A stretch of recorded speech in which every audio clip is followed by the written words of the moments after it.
година го спасявахме извънредни часове, които не ги е платил.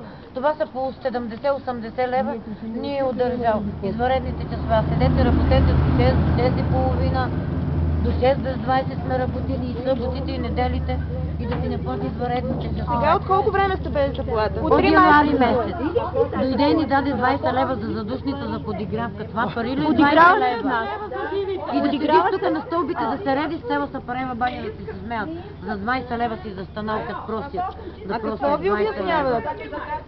Еми само ни лъжа. Днеска, утре, днеска, утре. Виждам ги в компютъра, много е късно за банката, утре ще си ги получи. Парите са пристигнали, утре ще ги стеглиме до Ако няма пари, е много нервен, казва, бабайте си майката. Гасете им шалтера да спират да работят. Това на нищо не прилича. Това продължава вече 2 години. Половината жени са с заеми.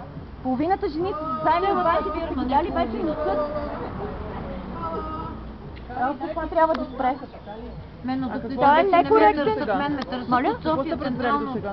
Абсолютно нищо, не работиме. Стичкуваме от няколко седмици. Заплатите, да си получим заплатите, да дойдем. Той се моли, айде това камионче да натоварим, айде онова камионче да натовариме. Ние постоянно всяка седмица товариме, ние не сме в криза. Това е всяка седмица. Всяка седмица се товари. Аз разбирам да нямаме работа. Съгласна съм. Да, ние имаме страшно много работа и всяка седмица товариме, пари няма. Къде? А сигнализирахте ли инспекцията по труда? Сигнализирали сме ги. Значи, направиха ли проверка? Само с обаждания, но ще се направи в писмен вид. А сега само устно, така ли? Да, по телефона има над 100 обаждания. И ако не се вземе мерки от инспекцията по труда и Кюстендил, ще се обърнем към София и така нататък. Да ни се направи проверки, да се види къде са парите на тези жени. Колко души работите заплатите да си ни даде и да дойде да каже. В момента дали 20? Не ми 40. Не ми 40. Просто той разби страхотен колектив, фирма, която е с години градена, 15 години той я съсипва. Той просто я съсипва. Фирма, която оборудване имаме страшно добро.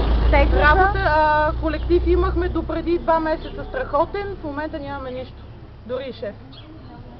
И бригадир. Защо да нямате шеф? Само няма формалности. Само на документи. Може за заплати. Къде е? По колко пари имате да взимате всъщност? По 3 заплати. Назад, жените имат от миналата година от декември месец извънреден труд около 100 лева, между 70 и 100 лева, така ли е? Така е, който извънреден труд, просто те го прежалиха, защото той не е коректен да им го плати. Той казва, кой ви е оставил да работите извънредно, нека той да ви го плати. А всъщност той го е наредил на бригадирките. Може ли някой да прояви своя волие и да им каже на тези хора, останете, работете, пари ще има. Това е от по-миналата година. Те са ги забравили вече тези пари, защо? Не са ги забравили, помним ги това, да не са като ги помните, говорете. 80 лева са, да не са 8 лева, си ги забравих, така се забравя.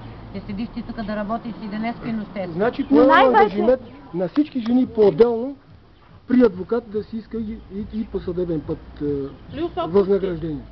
Плюс отпуски. Аз лично го дължа. 1-2 години. Отпуските също не може да ни се заплати. В момента той би в криза и така нататък.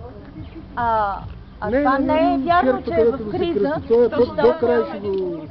Точно така, ние всяка седмица говориме, имаме страшно много работа. Невероятен капацитет от работа. Всяка седмица изкарваме. Колкото знаем е открил нов цех в Прадо. Да. На гърба на нашия цех. На гърба на нашите пари отиват там.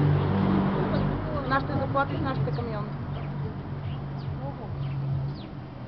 Дали смята да затворя тук цеха, че да действа така? Питайте го вие, защото... Ние вече втора седмица го молиме да дойде. Ние коментираме без него.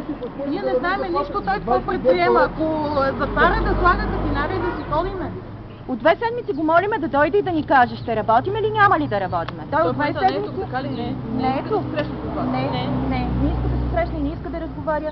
И също... Въобще и Сапарева баня вече не иска да идва. Къде ще правиш, тук и тогава да не ви. Как ще ги остави хората така, на произвола на съзнание? Ние от много време сме така. Няколко дни. Колко доклада ви дава? Втора седмица. Нали ви казвахме 20 лева за задушница и 40 за живите? По договор колко трябва да се? На договора на минималната заплата. А иначе получавате? Последните 5 месеца, може би Последните месеци 2 малко. години почти нищо не получаваме, с изключение на 2 силни месеца миналата година, в която имахме страшно много работа и плати някакви пари. Иначе всичко е 50, 80, 100, не знам какво, такива щуротии. И той не иска да се стане и да говори с нас като нормален човек, като бизнесмен, да се стане и да каже: няма да работя, той текст ще го затворя, няма повече да работя. Той не иска да го направи това. И само лъжи. Днес ще има пари, утре ще има пари, днес ще има пари, утре. Сега вие работите ли? Да. Работите за минималната работна Сега в заплата. момента не работиме, стичкуваме. И го чакаме да дойде и да ни обясни. Да ни разясни. За пореден Ще ден работим. го няма. Петъка беше по същия начин. Сутринта каза, че ще Дойдете дойде. да паркира с колата. там Все едно ни ще няма. Даже най-голямото нахалство беше, че беше казал на счетоводителката: почни да плащаш заплати. И като стигна до четвъртия човек, парите свършиха. Това е смешно.